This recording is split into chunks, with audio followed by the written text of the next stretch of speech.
Olá pessoal, tudo bem? Aqui é o Rico, sou da Expedição Infância e eu quero agradecer ao pessoal do Ministério Mães com Fé, a Tati e a Drica, pela oportunidade de darmos essa palestra com esse tema tão importante que é o evangelismo de crianças em situação de risco. Você pode conhecer um pouquinho mais do nosso trabalho no site infancia.org.br e também nas redes sociais Instagram e Facebook principalmente, mas também estamos no LinkedIn, YouTube e Twitter. Só pesquisar lá, Expedição Infância. O nosso trabalho é evangelizar crianças em situação de risco e ajudar as pessoas e as igrejas a criarem programas e projetos para o evangelismo de crianças que estão em situação de risco. Quero começar apresentando a minha família. Está aí a minha esposa Larissa, somos casados há 16 anos e temos 4 filhos, a Rebeca, a Rafaela, a Lara e o Matheus, que tem apenas 5 meses, chegou agora aí na família e já nos abençoa demais. Bom, na palestra que nós vamos fazer aqui para o pessoal do Mães com Fé, nós vamos tratar do tema Ensinando a Bíblia para crianças em situação de risco. E o meu objetivo é que você se anime a participar de alguma maneira do evangelismo de crianças em situação de risco, seja atuando direto com elas ou apoiando missionários e projetos. Hoje, nós temos crianças em situação de risco em todos os lugares do mundo e você pode ajudar aquelas que estão aí bem pertinho de você com algum projeto. Nós vamos dar até uma dica aqui de você fazer um projeto simples. Ou você pode apoiar uma família missionária, um projeto, uma missão, uma ONG, alguém que esteja envolvido com esse trabalho. O meu objetivo com essa palestra não é só te informar, mas é te animar para que você tome atitude e você se envolva com algum projeto assim. Então vamos lá. Eu quero começar fazendo uma brincadeira. Os desafios da infância nos grandes filmes do cinema. Eu não sei se você já parou para pensar, mas as Crônicas de Nárnia. Nós temos 4 crianças que são obrigadas a mudar de cidade por causa da guerra. E eles ficam longe dos pais. Eles passam ali toda uma aventura, mas o pano de fundo que o começo do filme, né, o que motiva eles estarem aí e passarem tudo isso é porque o pai foi lutar na guerra e eles têm que ir para outra cidade exatamente porque a guerra está chegando ali na cidade deles, mas eles não podem ir com a mãe, eles vão sozinhos. Como todo filme, tem todo o glamour, tem o final feliz, mas hoje muitas crianças são separadas dos seus pais por causa da guerra, por causa de conflitos, e nem sempre tem um final feliz. Temos também Frozen, que não é uma criança em situação de risco, porque afinal de contas elas estão num palácio, mas você já parou para pensar quantos problemas e desafios elas passam por não ter os pais junto delas? Se os pais não tivessem morrido, com certeza elas não passariam tantas questões desafiadoras, inclusive toda a trama ali começa a pegar quando uma das irmãs quer casar com um rapaz que ela acabou de conhecer, e quer dizer, se tivesse o pai e a mãe presente, com certeza elas teriam menos perrengues. Não é uma criança em situação de risco, com certeza não, mas eu só estou querendo mostrar como o cinema toca nesses desafios da infância que cresce sem pai e sem mãe. Peter Pan, se você assistiu, esse filme é muito legal e ele mostra, então, o Barba Negra que sequestra crianças e leva lá para a Terra do Nunca, onde eles vão trabalhar como escravos em uma mina. Então, isso é uma situação tão comum, a exploração do trabalho infantil, e é também um tema que é tocado aí nesse filme. Se você gosta dos Três Patetas e se você conhece a história original, Eles são crianças que estão no orfanato, eles têm dificuldade de ser adotado. Um deles é adotado, depois é devolvido, e novamente aí tem todo o toque de cinema, de filme, de ser engraçado, mas isso é um tema sério. Quantas crianças estão nos abrigos, não são adotadas, vão crescendo ali, sem família, sem estrutura familiar, e muitas inclusive são adotadas e devolvidas, o que é um desafio tremendo. Esse filme muito conhecido, que é esse garotinho, que ele tem também todo o desafio da família que não está presente, e ele então entra numa aventura junto com esse velhinho simpático, que é meio ranzinza, mas eles vão ficando amigos. Novamente, infância, que apesar de não ser em risco, porque o cinema coloca todo um glamour aí, né, na história, eles tratam desse desafio que são as crianças que não têm ali uma estrutura familiar, pai e mãe. Inclusive, o final do filme é muito emocionante quando tem ali a presença da família dele. E Procurando Nemo? Você já parou para pensar que Procurando Nemo toca em um tema desafiador para os nossos tempos, que são as crianças desaparecidas? Novamente, ali temos um final feliz, mas na vida real nem sempre é assim. Então, o peixinho ali, ele se perde, e ali durante todo o filme, o pai dele vai procurando ele, vai numa saga, e no final tem um final muito feliz. No final acontece algo muito legal, mas na vida real muitas mães que perdem seus filhos e muitas crianças são sequestradas para fins horríveis. Muitas famílias não encontram nunca mais os seus filhos. Quem gosta de Star Wars vai saber que o Anakin Skywalker, que depois se torna o Darth Vader, mas o Anakin Skywalker, ele era escravo. E ele está ali debaixo de um trabalho forçado, tem que ser negociada a compra dele para ele ser liberado, mas é uma criança sendo explorada no trabalho infantil. Inclusive, quando ele deixa a mãe dele, um dos grandes medos dele, que ele passa, aqui já dando spoiler, mas eu acho que todo mundo já assistiu, né? Um dos grandes desafios que ele passa é lidar com essa ausência da mãe, ele não poder estar perto, cuidando da mãe, e aí a gente sabe que o final é ele sucumbindo aí ao Darth Vader, ao lado negro da força, mas está aí um desafio que muitas crianças passam. Ainda em Star Wars, se você assistiu esse último filme, o Kylo Ren, ele mata o próprio pai, para mostrar para o líder supremo dele de que realmente ele não tem nenhuma afeição, não tem nenhum amor.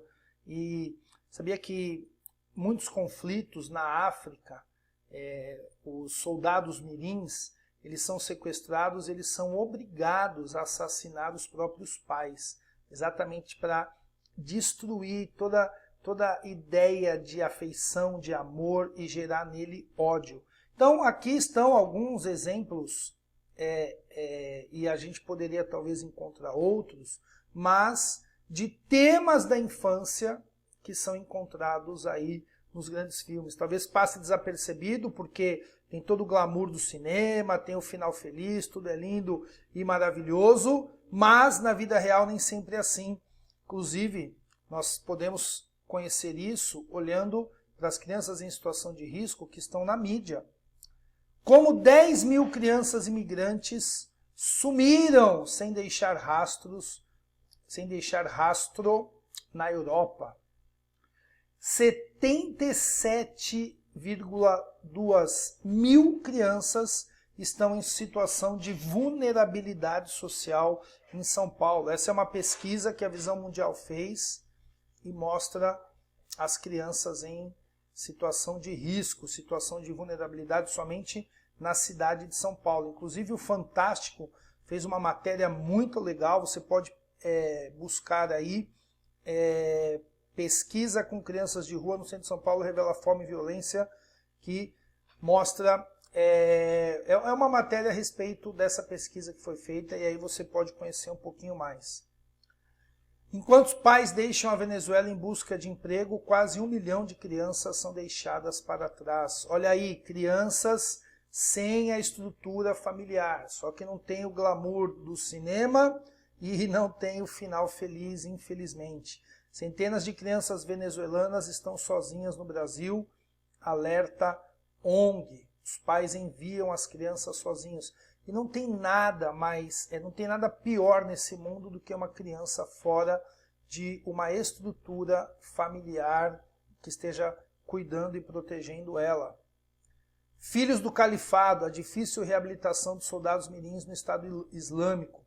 Então o Estado Islâmico parece que acabou, mas eles agiam com muita crueldade, recrutando crianças. E eles tinham exércitos aí com centenas de crianças. E essa matéria mostra como é difícil recuperar esses adolescentes, esses jovens, depois de anos de trauma diante dessa situação. Pandemia do novo coronavírus pode provocar 4 milhões de casamentos infantis nos próximos 2 anos, diz organização. Eu não sei se você sabe, mas eu vou passar a próxima notícia aqui. O Brasil ocupa a 4ª posição no ranking mundial de casamento infantil de meninas. Então, evasão escolar, gravidez precoce e responsabilidade pelo trabalho doméstico são as principais consequências dessa união. Soldados americanos ignoram abuso sexual infantil por aliados afegãos, diz New York Times. Oficiais são punidos ao tentar impedir prática arraigada no país. Bases militares tentam evitar tensões. Bom, eu poderia ficar colocando aqui matérias e mais matérias do mundo inteiro, mas eu quero que você depois pesquise aí no YouTube menor ostentando um fuzil e cantando funk de apologia ao crime. Tá aí no YouTube, é só você pesquisar, você vai ver um garotinho novo, deve ter o quê? 10, 11 anos, carregando um fuzil, ele canta uma música, ele brinca, ele dança, mas a gente sabe que ele é uma criança aqui, no nosso quintal, no Brasil, não é lá no Estado Islâmico, lá longe, que está passando aí por uma situação de extremo risco. Bom, o que eu quis mostrar para você é que as crianças em situação de risco é uma realidade que muitas vezes passa desapercebido aos nossos olhos. Seja um filme de cinema que está mostrando aí com glamour, com final feliz, sejam as notícias que estão na mídia, mas as crianças em situação de risco estão aí. A gente precisa talvez um pouco mais de atenção, um pouco mais de interesse para ver que existem essas crianças e que nós precisamos fazer algo por elas. Novamente, seja aí na sua cidade, seja perto, seja longe, mas estão aí as crianças em situação de risco. O tema não está longe de nós. Talvez tem coisas terríveis que a gente não gosta de ouvir sobre pedofilia, sobre sequestro de criança para tirar órgãos, sobre exploração do trabalho infantil. Por exemplo, o filme do Peter Pan, quando eu assisti com as minhas filhas, a gente conversou um pouco que ali no filme, aquele menininho na mina, trabalhando, trabalho escravo, depois tem todo um enredo bonitinho e tudo mais, mas que aquilo é uma realidade dura para muitas crianças. Então, está aí o tema debaixo do nosso nariz. Talvez, se a gente der um pouquinho mais de atenção, você com certeza vai começar a fazer algo por essas crianças. A criança em situação de risco, ela é caracterizada especialmente por 2 questões. Não tem seus direitos básicos garantidos, e os direitos, seja aqui no Brasil do ECA, que é Estatuto da Criança e do Adolescente, ou a Declaração Universal dos Direitos da Criança.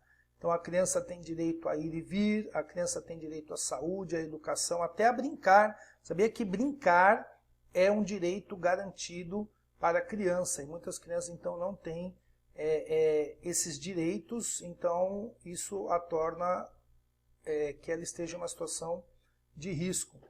E, diante disso, a consequência é que ela tem o seu desenvolvimento e potencialidades prejudicados.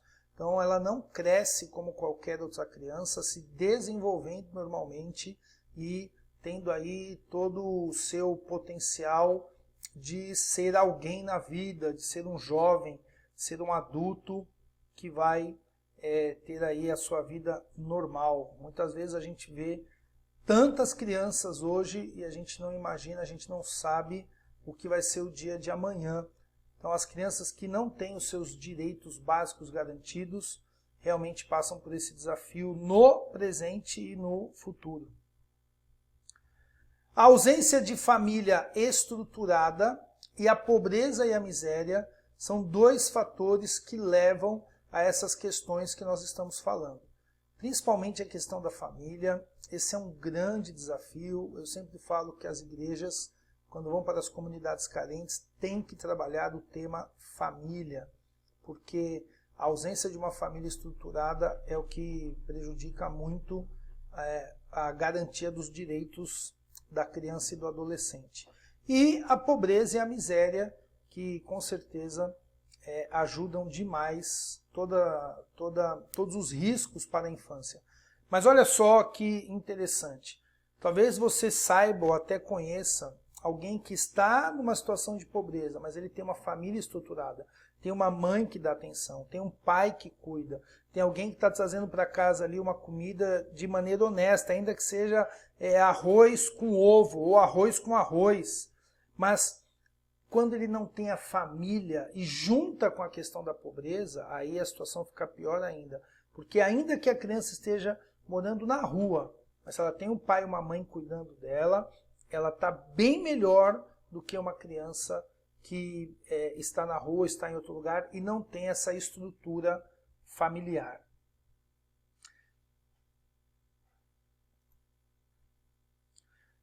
Eu quero falar para você sobre as crianças em risco. Elas têm as mesmas características no mundo inteiro. Essa aí é uma imagem, pode ser do Brasil, da Bolívia ou da Índia, o que você acha? Aqui está uma outra imagem e aqui está uma outra imagem.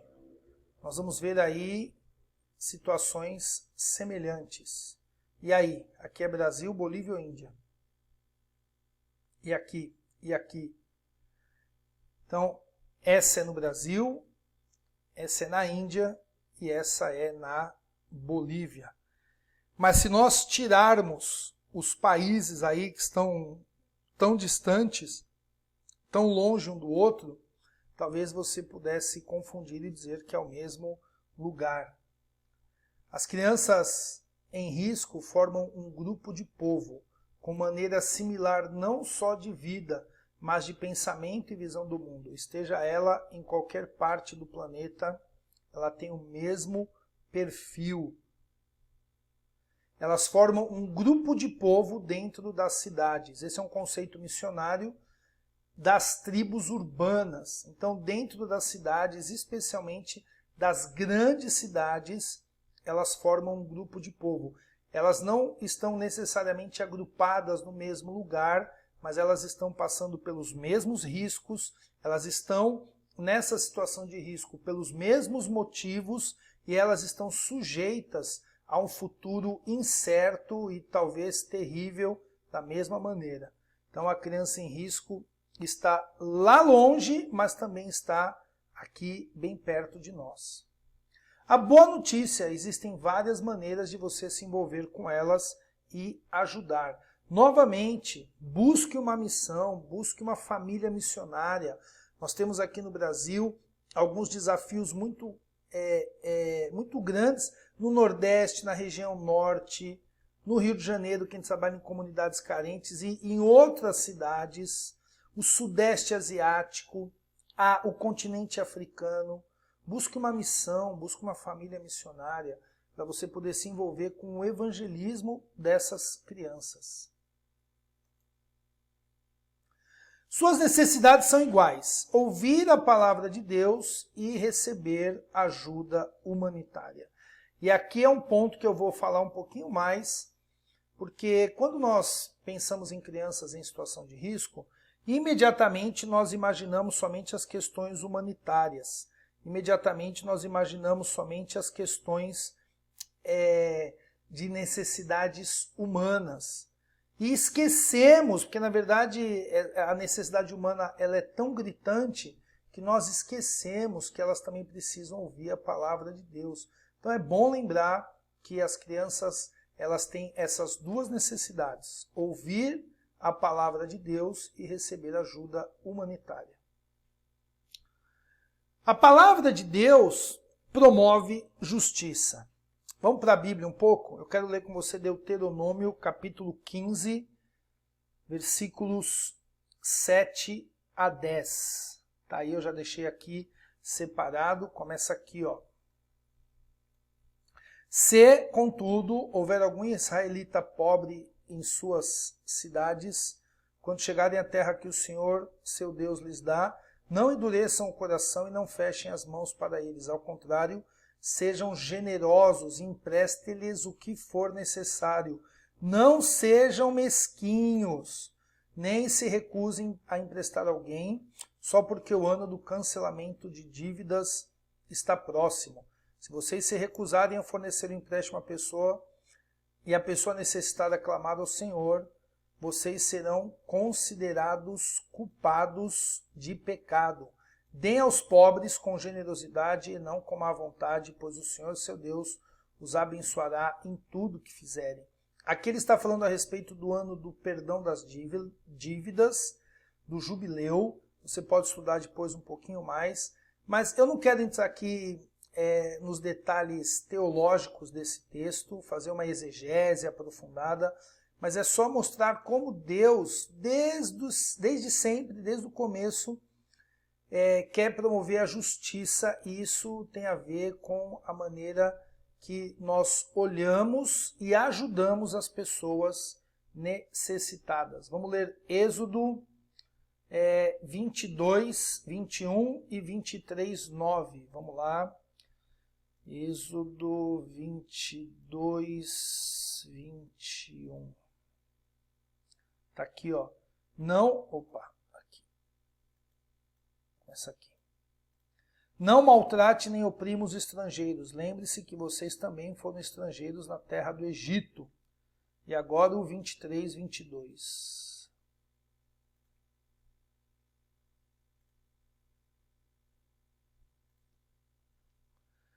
Mas, se tiverem o cuidado de lhe obedecer e seguir todas as minhas instruções, desculpa, não é 23, é 23, 9. Eu li errado aqui, tá?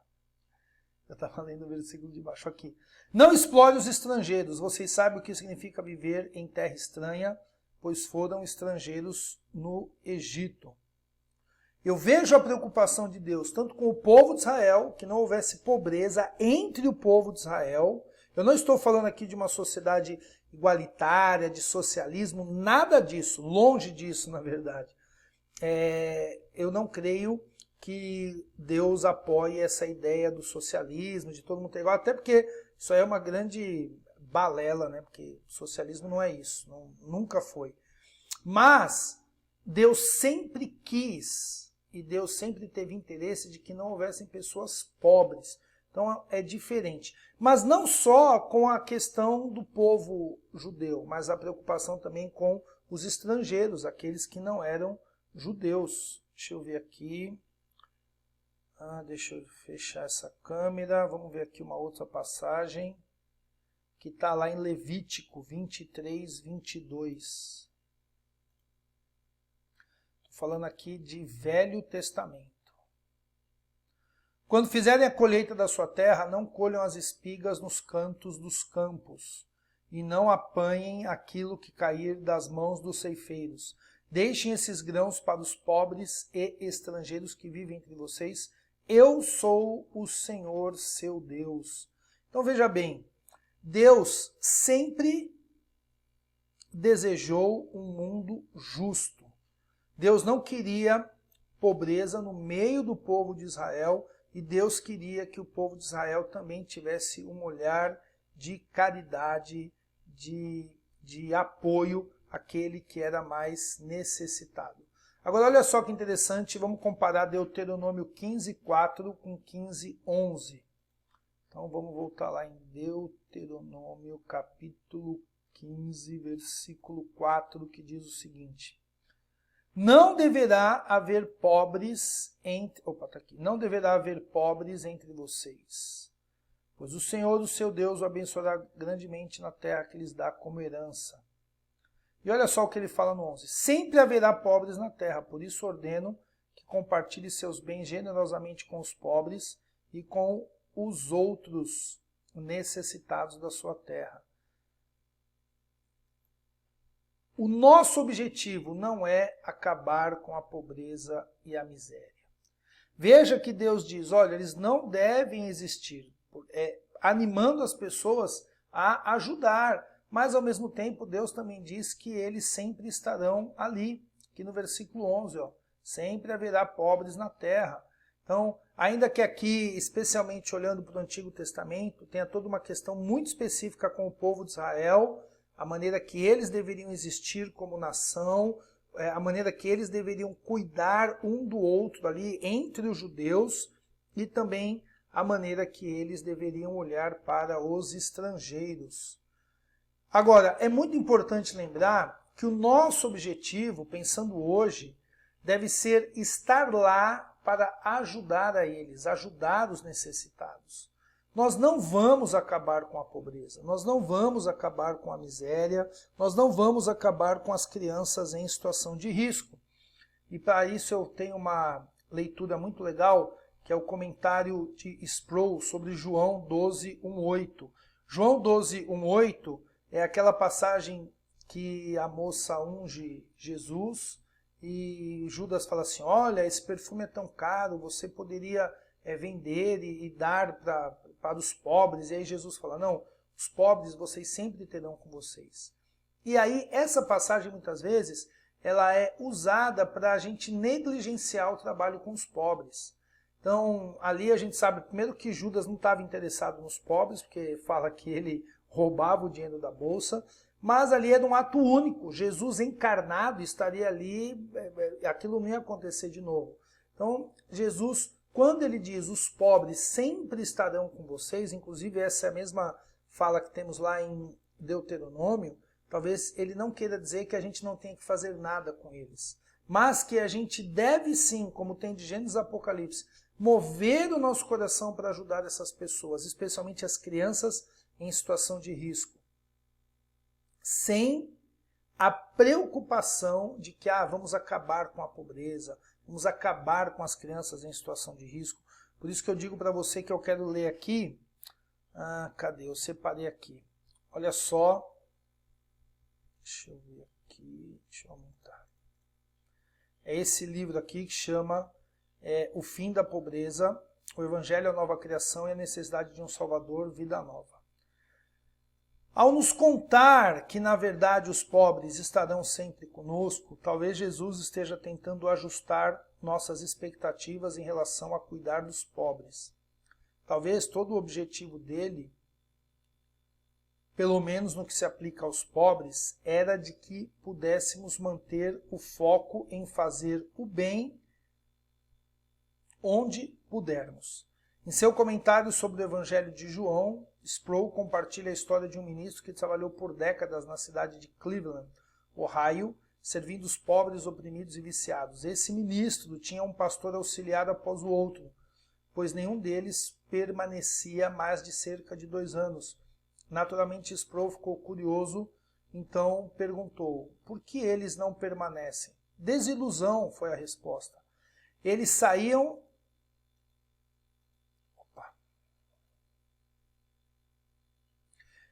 Eles saíam do seminário e vinham para o gueto porque queriam trabalhar por Cristo onde as pessoas estavam sofrendo, mas logo ficavam deprimidos e iam embora. Perguntei a ele, por que você foi capaz de permanecer todo este tempo?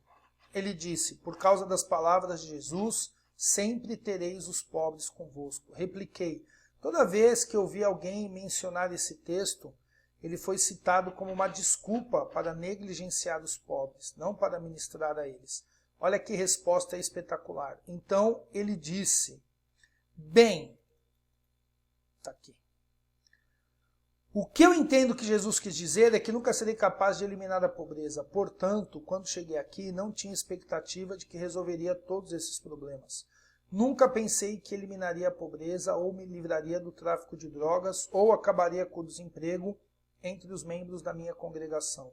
Noto que, para cada pessoa que é tirada do gueto, outras mais são trazidas para ele. Se conseguirmos tirar uma pessoa das drogas, outras 5 ficam viciadas.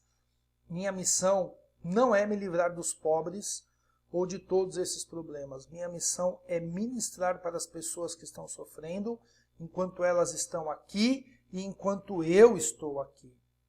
Espetacular!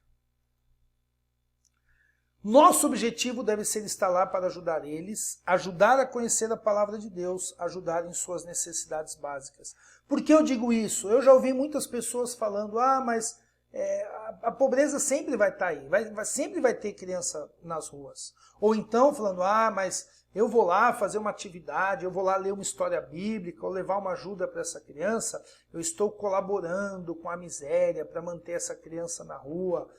Veja bem, nós temos muitas maneiras de colaborar que não seja pensando exatamente no resultado ideal, no resultado adequado. É claro que seria muito melhor que essa criança deixasse a rua. É claro que seria muito melhor se todas as crianças em risco no mundo acabassem, mas isso não vai acontecer. Quando nós somos motivados pela palavra de Deus para ajudar as crianças em situação de risco, nós estamos primeiro olhando para Deus e para o seu mandamento, depois olhando para aquelas crianças. Talvez você não consiga mudar a realidade das crianças, nem mesmo aí da comunidade carente do seu bairro. Mas o que você pode fazer por elas?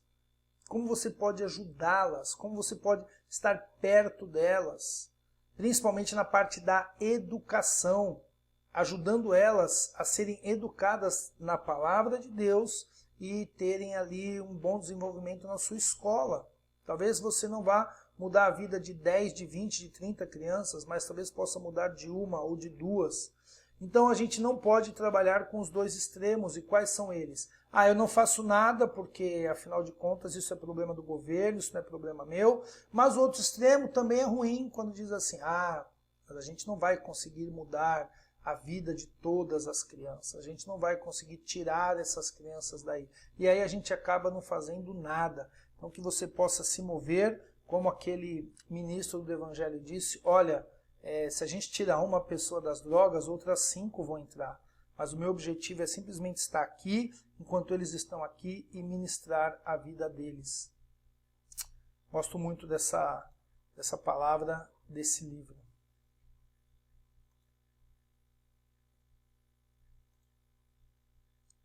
Aqui tem outras passagens que você pode anotar e ler. Tiago é muito conhecido, falando sobre o cuidado dos órfãos e das viúvas. Isaías, Salmos, Jeremias 11, 17. Tem tantas outras passagens aí que você pode, se quiser, depois anotar e ler. Sempre lembrando como Deus sempre está nos movendo, nos empurrando para ajudarmos o necessitado.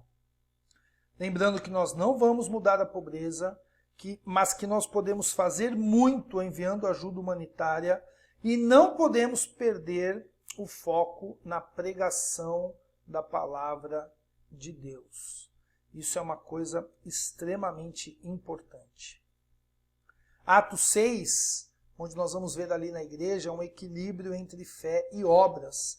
Eles têm ali um trabalho social e esse trabalho social começa a crescer e começa a ficar complicado ali a entrega do sustento ali para as viúvas. E o que os apóstolos fazem então? Eles organizam o trabalho social e eles passam a se dedicar ao ensino e à oração. Aqui é muito importante porque é bom a gente lembrar que a prioridade é ensinar a palavra de Deus. E é muito fácil saber como que isso é a prioridade? Porque eles, os apóstolos, não podiam deixar isso e naquele momento não podiam delegar a outras pessoas. Eles delegaram a obra social porque a obra social era algo importante. Então eles conseguiram equilibrar fé e obras de uma maneira em que o trabalho da palavra, o trabalho do ensino, o trabalho de oração, o cuidado espiritual não foi atingido, não foi prejudicado, e o trabalho social também ganhou ali uma organização para ele poder continuar acontecendo. Vamos falar um pouquinho a palavra de Deus que transforma. A importância da palavra de Deus para as crianças em situação de risco. Deuteronômio 6, de 1 a 9. Vamos lá de novo para o Antigo Testamento. Deuteronômio 6, de 1 a 9. Aqui Deus está começando a se manifestar para que as pessoas conhecessem um pouco mais a respeito dele, de quem ele era, a respeito dos seus mandamentos. Aqui Israel já está começando a se organizar já como nação debaixo do senhorio desse Deus. E aí aqui no versículo 4 ele fala: ouça, ó Israel, o Senhor nosso Deus, o Senhor é único. Ame o Senhor seu Deus de todo o seu coração, de toda a alma, de toda a sua força. Então está ensinando aqui as coisas que Israel deveria aprender acerca de Deus. E note bem o que diz no versículo 7. Aí guarde sempre no coração as palavras. Olha aqui no versículo 7. Repite-as com frequência a seus filhos. Converse a respeito delas enquanto estiver em casa, enquanto estiver caminhando, quando se deitar e quando se levantar. Amarre-as às mãos e prenda a testa como lembrança. Escreva nos batentes da porta, em sua casa e nos portões. Então, toda criança precisa da palavra de Deus. Toda criança precisa da palavra de Deus. As crianças em situação de risco, eu não vou dizer que elas precisam mais da palavra de Deus. Não, toda criança precisa ser evangelizada, conhecer a palavra de Deus, conhecer Jesus através daquilo que a palavra de Deus revela acerca do Senhor Jesus.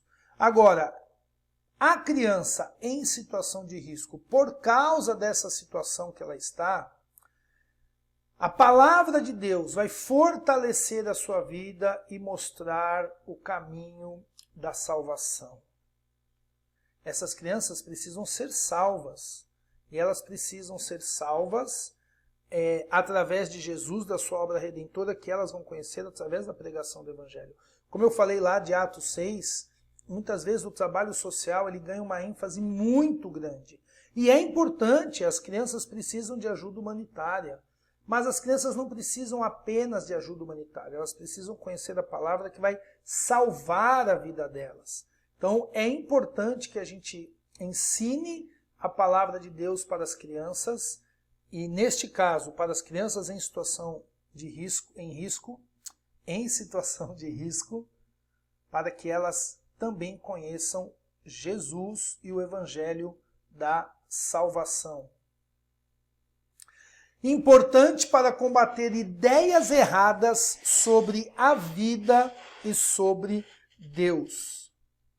Se tem um público que cresce com uma cosmovisão, uma visão de mundo totalmente distorcida, são as crianças em situação de risco.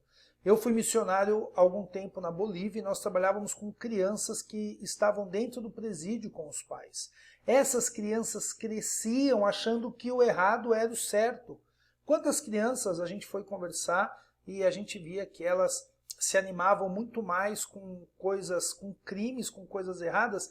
E uma vez eu li um relatório do governo boliviano falando que essas crianças cresciam sem aversão ao presídio, porque elas crescem no presídio, crescem vendo coisa errada. Então quando elas se tornam jovens e vão para a rua, se alguém falar assim, olha, você vai preso, não faz isso, Ele não vai ver aquilo como ruim. O você vai preso, talvez para ele soe como normal, que ele cresceu na cadeia. O fazer uma coisa errada é muito mais difícil você convencer ela de aquilo errado se ela cresceu vendo aquilo.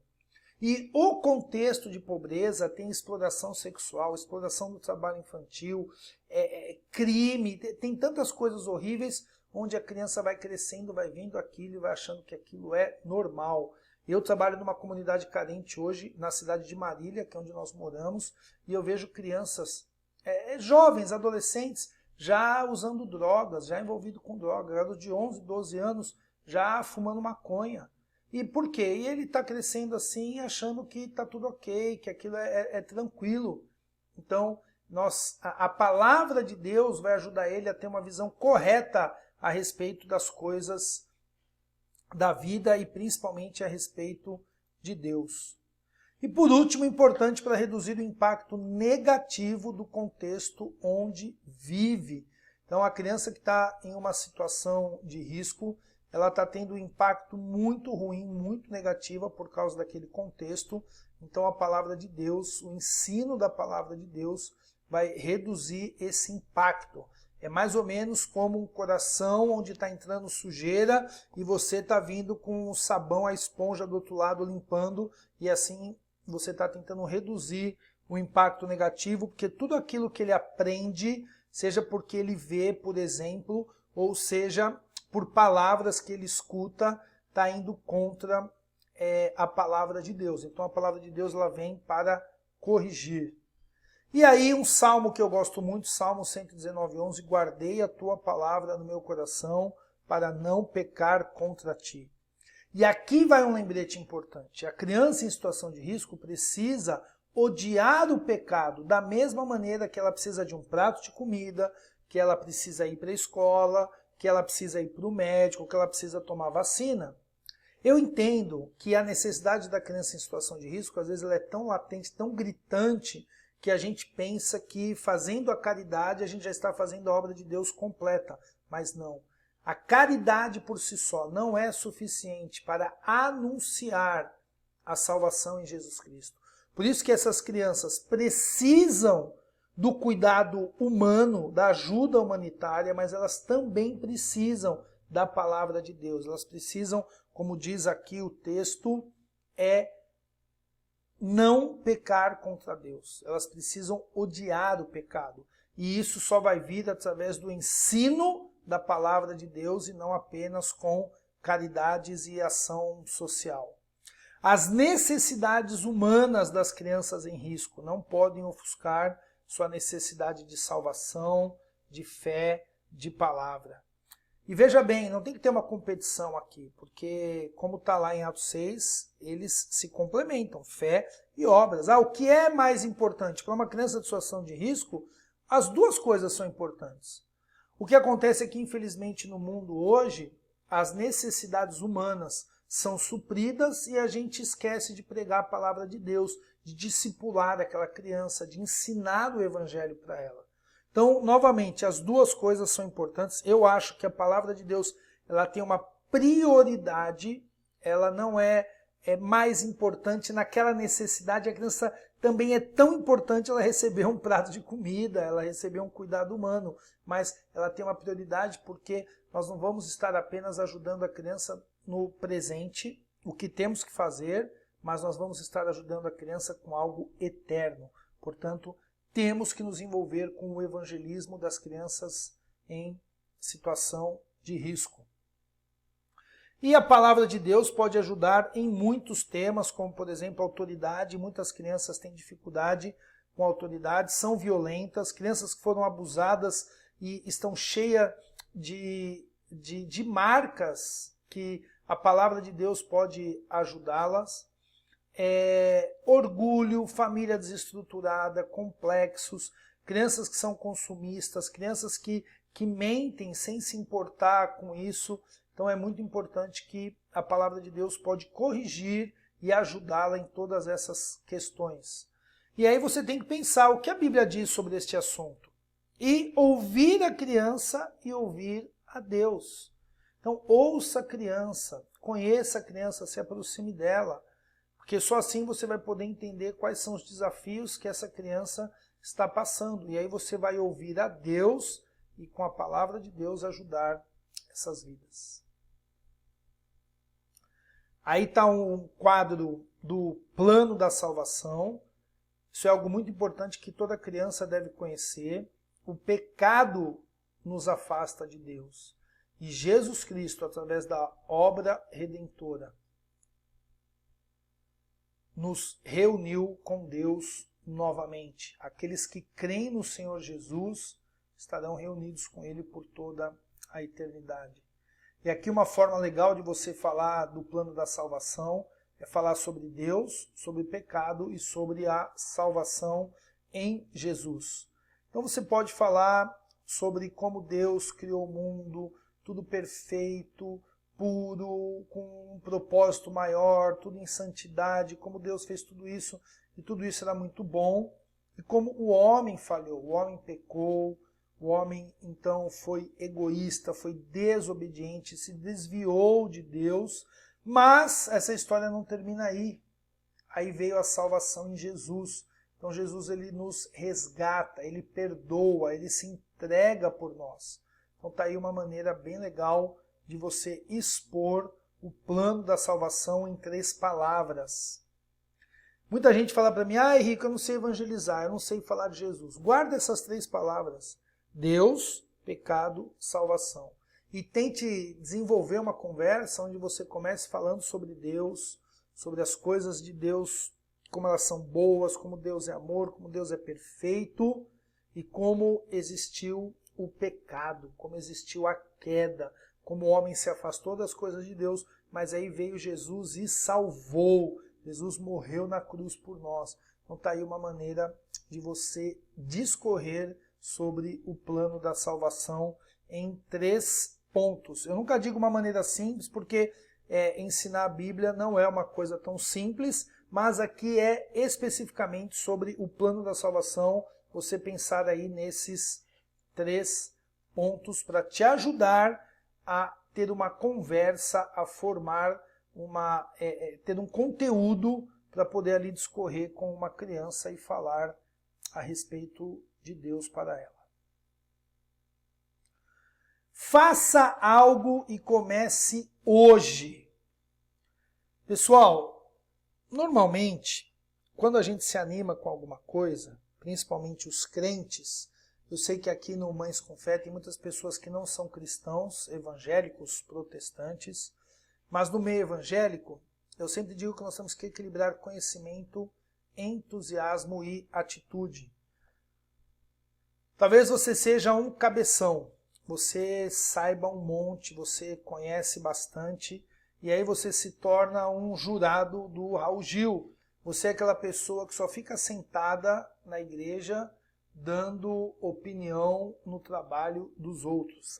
Esse é bom, esse não é, esse merece um prêmio, esse tem que ser desclassificado.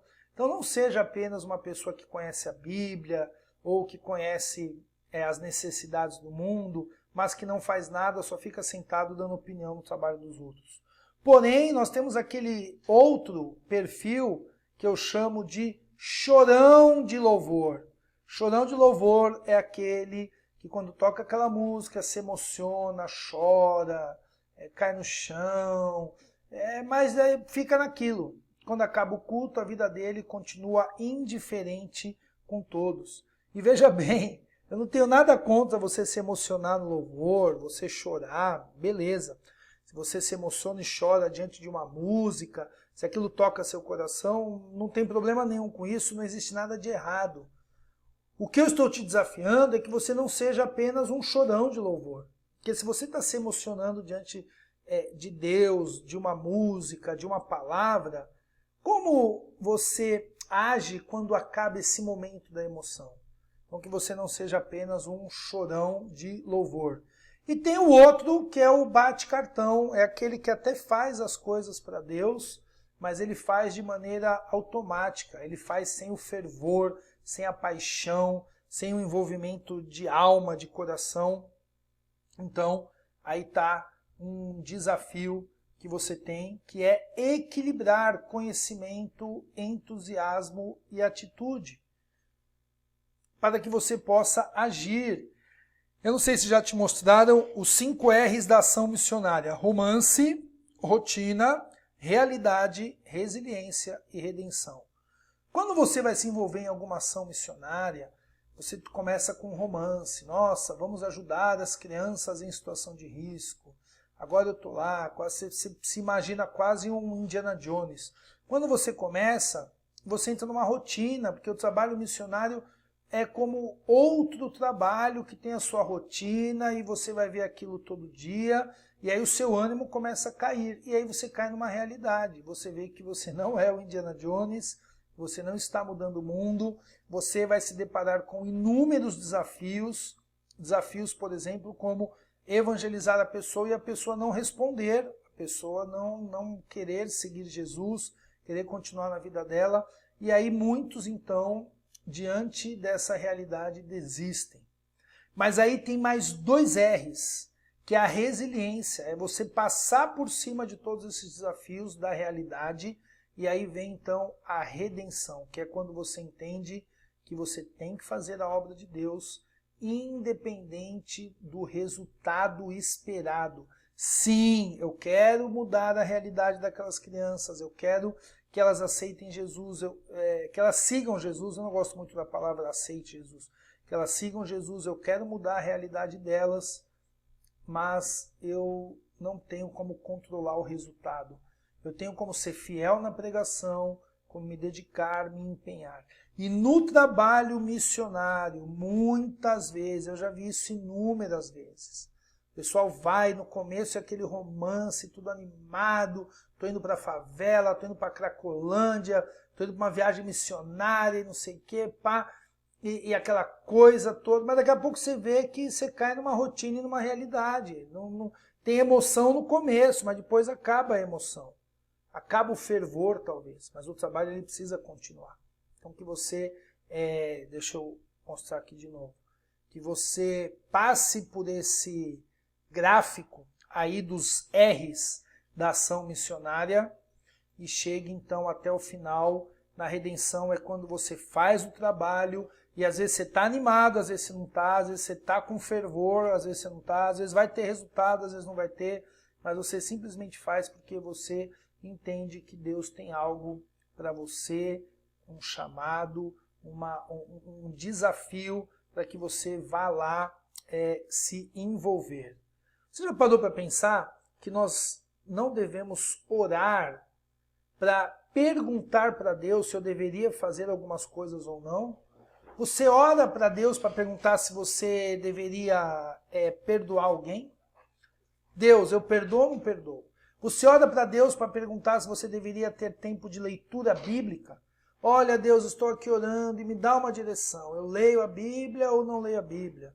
Você ora para Deus para perguntar se você deveria mentir ou não? Senhor, será que eu minto ou não minto? Não! Porque são coisas que estão claras na palavra de Deus, que nós devemos fazer. Você tem que orar para Deus te dar força, para Deus te ajudar, para Deus te dar sabedoria, para que você não minta, para que você perdoe, para que você tenha uma vida de leitura bíblica. Mas você não ora para Deus no sentido de tomar uma decisão, se eu faço ou não faço isso. Por que que muitas pessoas, para evangelizar, oram para Deus perguntando: Senhor, será que o Senhor quer que eu evangelize? Está claro na Bíblia que nós devemos evangelizar, que nós devemos falar de Jesus. E está claro na Bíblia que nós devemos nos mover pelos pobres, pelos mais necessitados. Não é uma questão de tomar uma decisão, porque essa decisão a Bíblia já tomou por você. É uma questão de buscar estratégia, de buscar força em Deus, de se envolver de alguma maneira, de ter um compromisso que passe pelos R's, que quando acabar a emoção, acabar o fervor, você continue fazendo. É uma questão de tomar uma atitude e ir adiante. Você não precisa orar para Deus para perguntar se Deus quer que você evangelize uma criança em situação de risco ou não. Você não precisa perguntar para Deus se Deus quer que você ajude alguém necessitado no mundo, seja lá longe ou aí perto. Essa decisão Deus já tomou. Você tem que orar a Deus e perguntar, Deus, como eu vou me envolver com isso? Onde eu vou me envolver com isso? Quem é a missão ou a família missionária que eu vou ajudar? Qual é o projeto, qual é a comunidade que eu vou visitar? Então, tome isso como uma decisão já tomada por Deus, de você se envolver com o evangelismo de crianças em situação de risco.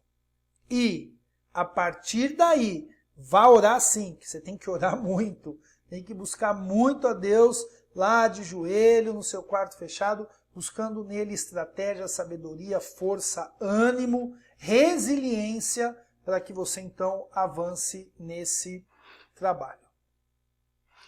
Bom, eu vou terminar dando um exemplo de projeto bem simples, que é como a gente começou a Expedição Infância, evangelizando as crianças do bairro com um projeto de futebol.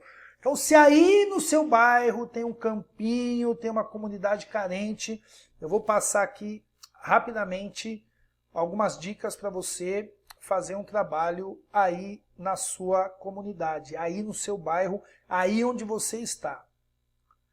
Bom, primeira coisa, a maioria dos lugares tem criança com tempo livre improdutivo, espaços públicos mal aproveitados e uma igreja ausente.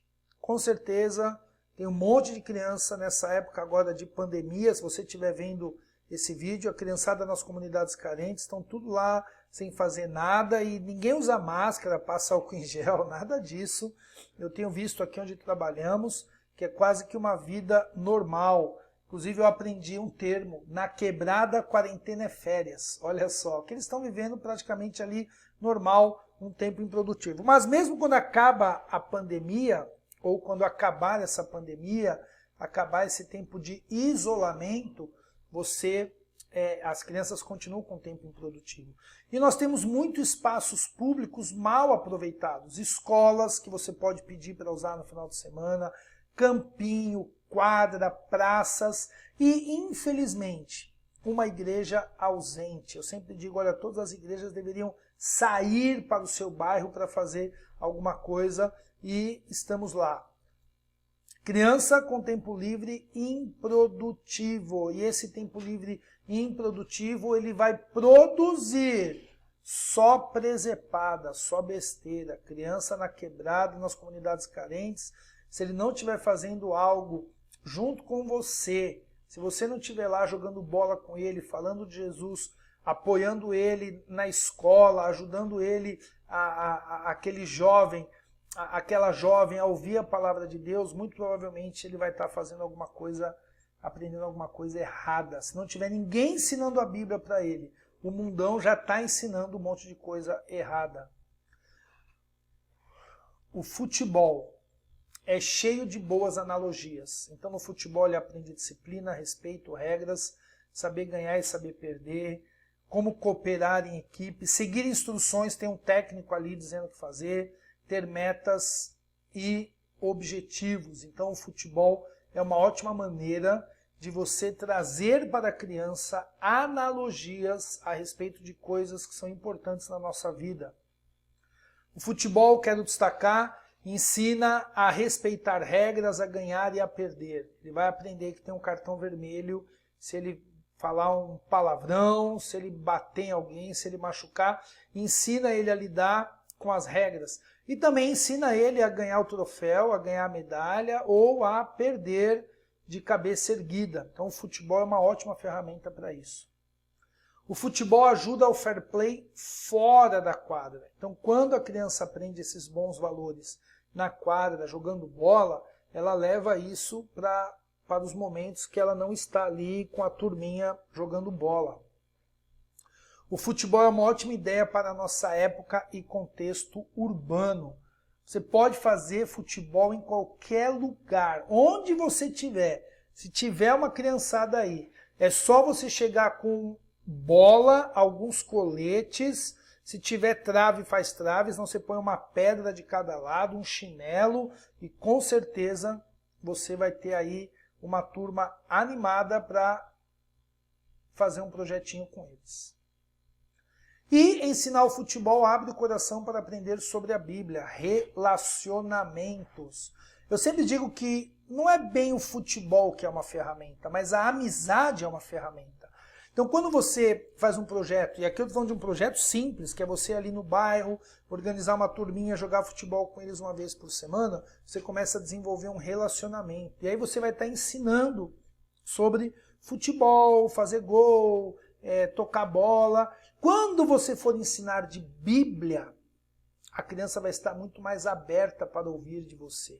Porque você já tem um relacionamento com ela. Porque você já instrui ela numa outra questão, que é a questão do futebol. Para então, agora ela vai te ouvir com mais atenção quando você for instruí-la a respeito da palavra de Deus. Eu já fiz muitos projetos de futebol em vários lugares. Nesses 16 anos de casado, eu já mudei 11 vezes, sempre por questões missionárias. E onde estamos, pudemos colaborar de alguma maneira. Aqui em Marília, hoje, estamos fazendo um projeto de futebol. Foi a primeira coisa que a gente começou, porque para mim essa é uma estratégia espetacular.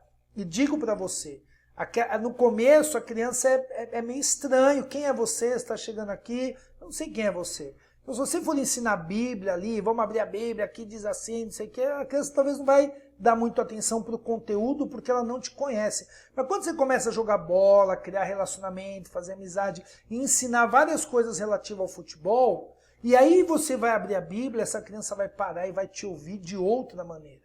Eu sei quem é esse tio, eu conheço ele é meu amigo, ele está me ajudando no futebol, ele vai te ouvir de outra maneira. É tiro e queda. Para você organizar um projeto de futebol, pense em 4 elementos: equipe, público, local e tempo. Quem são as pessoas que vão te ajudar? Quem é a pessoa que, eu não gosto de jogar bola, mas você faz o lanche? Então eu preciso comprar uma salsicha, você pode ofertar para comprar uma salsicha, um pão.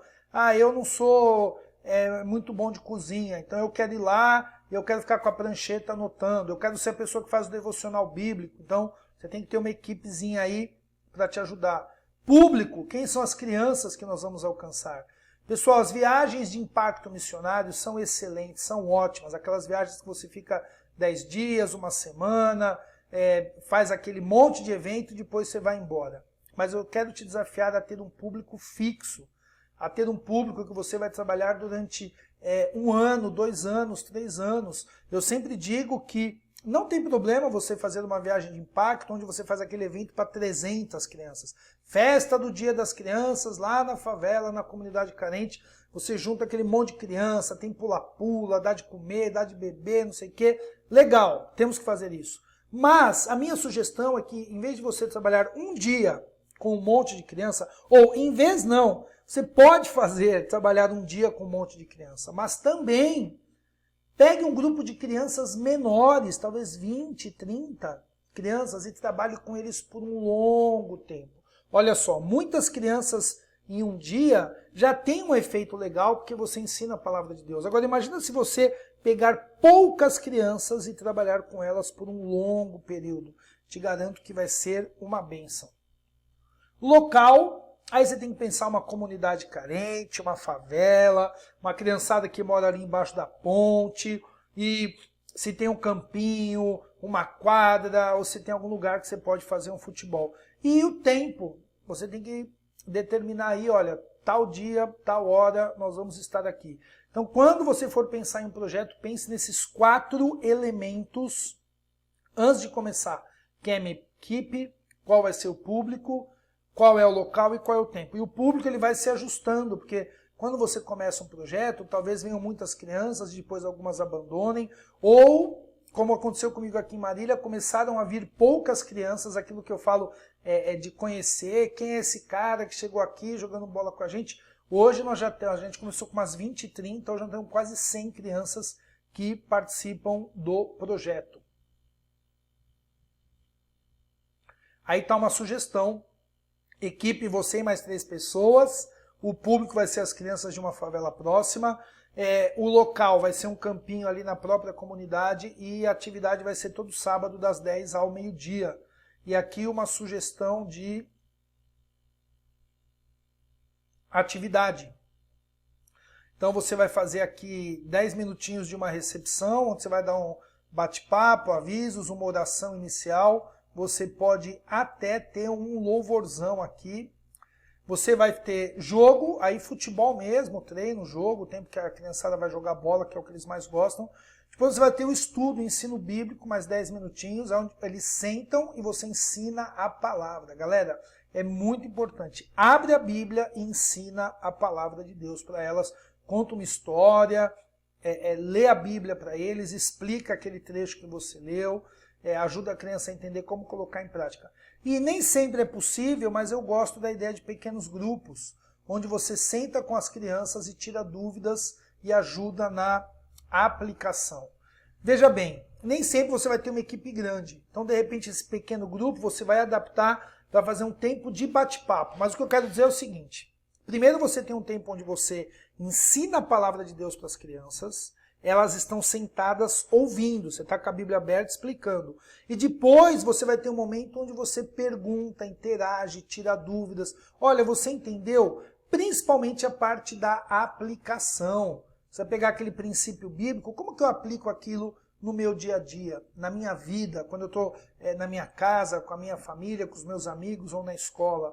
Então, esse tempo de bate-papo é muito legal. Claro, se você tem uma equipe grande, consegue separar as crianças em 2, 3 grupos e cada um dos tios sentarem ali com as crianças em uma roda e baterem um papo sobre aquilo que foi pregado, excelente. Mas se você não tem, dá para você fazer também um tempo de interação com eles. Ó, quero mostrar para vocês, olha a Mafê aí na foto. Uma bênção missionária na área do futebol. Isso aí é na Bolívia, na cidade de Puerto Suárez, uma quadra que estava lá na rua e nós fizemos um projeto de futebol. Eu morei aí 4 anos. Aqui é na Bolívia também, mas é no interior. Olha só esse campinho de futebol, que é um terrão, e o pessoal amarrou ali uma trave e a gente fazia também um trabalho com a criançada.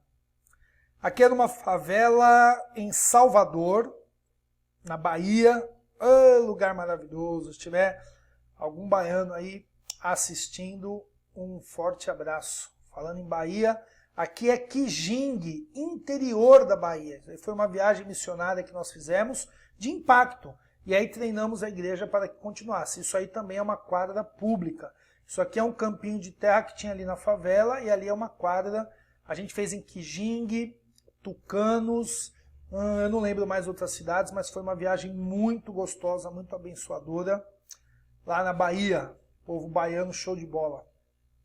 Aqui é na Vila Madalena, em São Paulo, um projeto que nós tivemos por muitos anos, parou, agora voltou, uma igreja lá de São Paulo que assumiu. Aqui é no Viaduto do Chá, embaixo do Pontilhão. Então a gente tinha ali um trabalho junto com o pessoal da Missão Sena e do Projeto Toque. Olha só, a gente colocava os cones e jogava bola com essa molecada, e essa molecada era molecada moradora de rua. Um trabalho muito legal. O Caê, o Matheus, o Tonho, tinha uma turma muito boa aí, que a gente ia lá jogar bola com essas crianças e depois ensinar a Bíblia para elas. Aqui é na Fundação Casa, eu acho que é em Atibaia, porque eu já trabalhei em algumas fundações Casa. Então aqui acho que é no meu tempo de seminário, Palavra da Vida, e eu ajudava o Laerte, e a gente fazia ali um programa de futebol com os meninos da Fundação Casa. Então estão aí alguns exemplos de projetos simples. O objetivo é ensinar a Bíblia, discipular, se aproximar e conhecer. Veja bem, no terceiro setor tem ONGs fazendo trabalhos espetaculares com crianças, que envolvem equipes multidisciplinares, psicólogos, médicos, psiquiatras, e fazem trabalhos muito legais e trabalham com as crianças envolvendo várias ações. E isso é muito importante, você pode apoiar, ajudar, se voluntariar ou até se candidatar a trabalhar em alguma ONG assim. Mas eu quero te animar a fazer um projeto simples, algo que você vai pegar bola, colete, alguns amigos, vai numa comunidade e vai fazer ali um trabalho com o foco em se relacionar com essas crianças para ensinar a Bíblia e a palavra de Deus, entendendo que cada trabalho tem o seu lugar. As grandes ONGs, elas estão fazendo trabalhos espetaculares, ações na área de educação, institutos e tudo mais, ótimo, isso aí tem o seu lugar, tem o seu papel.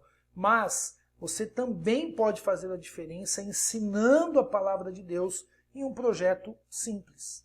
Fica aí uma dica. Quando eu digo simples, ele não está dizendo que é fácil, mas você tem um foco em se relacionar com as crianças.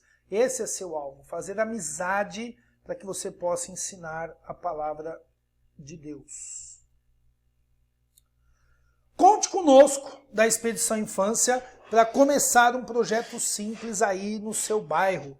Então é só entrar no nosso Instagram ou no nosso Facebook, mandar uma mensagem, porque eu quero te ajudar. Eu quero te ajudar.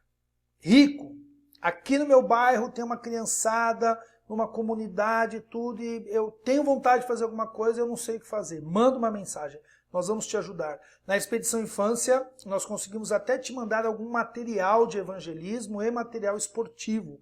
Nós ajudamos algumas iniciativas a começar, a estruturar. Então, se você está aí, e aí no seu bairro, tem alguma coisa que você possa fazer naquele formato que eu te falei, não é 1, 2 dias com muitas crianças. Isso é legal, tem o seu lugar, tem a sua importância, mas é você pegar um grupo pequeno de crianças e você então trabalhar com essas crianças por um longo prazo.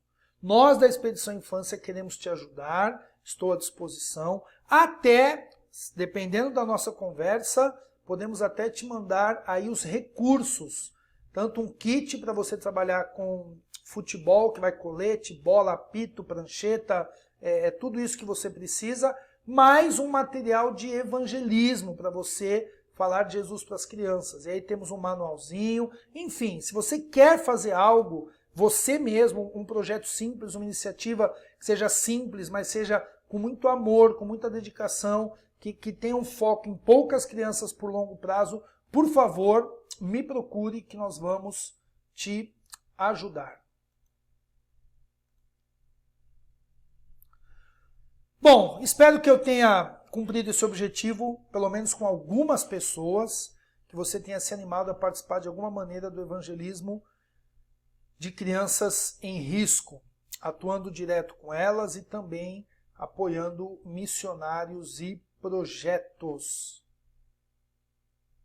Tá aí o nosso site, tá aí as nossas redes sociais. Mais uma vez, muito obrigado a Tati, muito obrigado a Drica. Eu atrasei para mandar essa palestra para elas. Me perdoem. Eu tive problema com o programa aqui e tudo mais, mas acabamos que conseguimos. Muito obrigado pela oportunidade. Mães com Fé é parceira demais, é um ministério parceiro nosso, nos ajuda bastante. Nós temos aqui uma outra iniciativa que chama Projeto Bíblia, que é para professores de crianças na igreja, e eles nos ajudam bastante a divulgar isso, mas isso vai ficar para um outro dia a gente falar um pouquinho mais do Projeto Bíblia. Hoje eu queria te animar a se envolver com o evangelismo de crianças em situação de risco, e eu espero que você de fato se envolva, e se precisar da nossa ajuda, pode mandar mensagem. Forte abraço, valeu, Deus abençoe, obrigado.